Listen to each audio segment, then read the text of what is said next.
नमस्कार, आप देख रहे हैं न्यूज 18 बिहार झारखंड का डिजिटल प्लेटफॉर्म दुनिया की खबर में आपका स्वागत है। मैं हूं शुभी मिश्रा आपके साथ। मानवाधिकारों की स्थिति को लेकर यूएन में ईरान को पश्चिमी देशों ने शुक्रवार को फंसा दिया। ईरान के खिलाफ एक प्रस्ताव लाया गया। ईरान इस मुद्दे पर बुरी तरह फंस गया था। पश्चिमी देश और नाटो सदस्य जैसे अमेरिका, फ्रांस और दक्षिण कोरिया ईरान के खिलाफ थे। वे सख्त कार्रवाई चाहते थे, लेकिन भारत ने डंके की चोट पर ईरान का साथ दिया। भारत ने प्रस्ताव के खिलाफ वोट किया। ईरान और भारत की दोस्ती से दुनिया वाकिफ है। मुश्किल घड़ी में अक्सर भारत अपने दोस्तों का साथ देता है और इस बार भी कुछ ऐसा ही हुआ है। पश्चिम देशों ने शुक्रवार को ईरान को यूएन में फंसाया। ऐसे में भारत ने देखा नहीं गया। भारत ने डंके की चोट पर ईरान का साथ दिया। दरअसल हुआ ये कि यूएनएचआरसी यानी कि संयुक्त राष्ट्र मानवाधिकार परिषद में ईरान की मानवाधिकार उल्लंघनों पर एक बड़ा विवाद हुआ। शुक्रवार को यूएनएचआरसी ने ईरान की निंदा की और हाल के विरोध प्रदर्शन पर क्रूर कार्रवाई की जांच के आदेश दिए। ये जांच हजारों लोगों की मौतों से जुड़ी हुई है। ईरान इस मुद्दे पर बुरी तरह से फंस गया था। पश्चिमी देश और नाटो सदस्य जैसे अमेरिका, फ्रांस और दक्षिण कोरिया ईरान के खिलाफ थे। वे सख्त कार्रवाई चाहते थे, लेकिन भारत ने डंके की चोट पर ईरान का साथ दिया। जी हां, भारत ने प्रस्ताव के खिलाफ वोट किया और इससे पश्चिम देश भौचक्के के रह गए। वे सोच भी नहीं पाए कि भारत जैसे बड़े लोकतांत्रिक देश ईरान के पक्ष में खड़ा होगा। भारत का ये कदम ईरान के लिए मजबूत समर्थन था। भारत ने यह साफ कर दिया कि वो ईरान के आंतरिक मामलों में बाहरी हस्तक्षेप के खिलाफ है और इससे भारत की विदेश नीति की ताकत नजर आई, जो संतुलित और स्वतंत्र है। पश्चिमी देशों को लगा कि वे आसानी से ईरान को अलग थलग कर लेंगे, लेकिन भारत के वोट ने उनके प्लान पर पानी फेर दिया। भारत की तरह ही चीन ने भी ईरान का साथ दिया है। और आखिर हुआ क्या, हम आपको पूरी कहानी सुनाते हैं।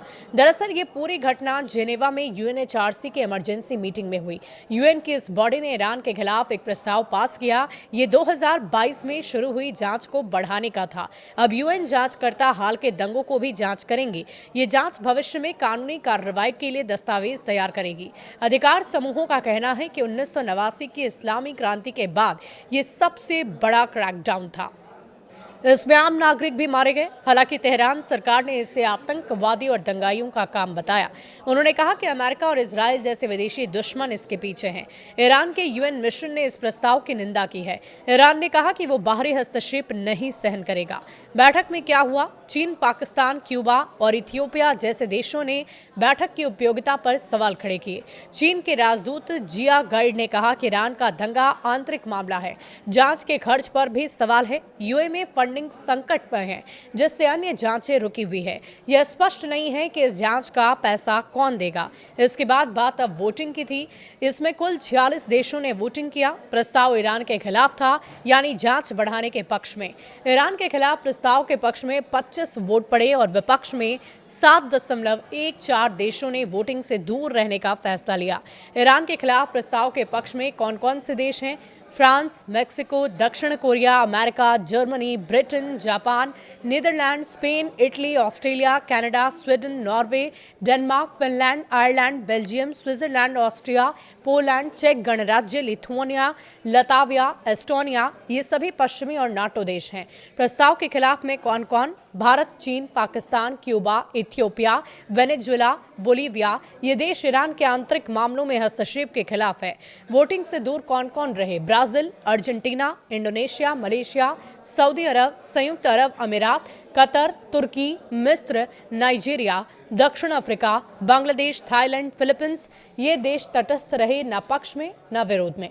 भारत का साथ आखिर क्यों ईरान के लिए अहम है? ईरान पर यह वोटिंग दिखाती है कि दुनिया कितनी बटी हुई है। पश्चिमी देश ईरान पर दबाव बनाना चाहते हैं, लेकिन भारत और चीन जैसे बड़े देशों ने ईरान का साथ दिया। भारत का वोट अहम था क्योंकि भारत ईरान से तेल आयात करता है और दोनों के बीच पुराने संबंध हैं। इससे भारत की नीति साफ हुई है कि वो मानवाधिकार के नाम पर सियासत नहीं होने देंगे। ईरान में विरोध प्रदर्शन महिला अधिकारी से शुरू हुआ था। एक महिला महसा अमीनी की पुलिस हिरासत में मौत हुई, उससे भड़क गए। अब ये पूरे देश में फैल गया। हजारों लोग गिरफ्तार हुए। महिलाएं हिजाब उतारकर विरोध कर रही है। सरकार ने इंटरनेट बंद कर दिया और बल का प्रयोग किया। अधिकार समूहों का कहना है कि मौतों की संख्या और बढ़ सकती है। बहरहाल यूएन की जांच से सच्चाई सामने आएगी, लेकिन ईरान इसे मानने से फिलहाल इनकार कर रहा है। आपका क्या कहना है इस पूरी खबर पर? कमेंट सेक्शन में लिखकर जरूर बताइएगा। शुक्रिया।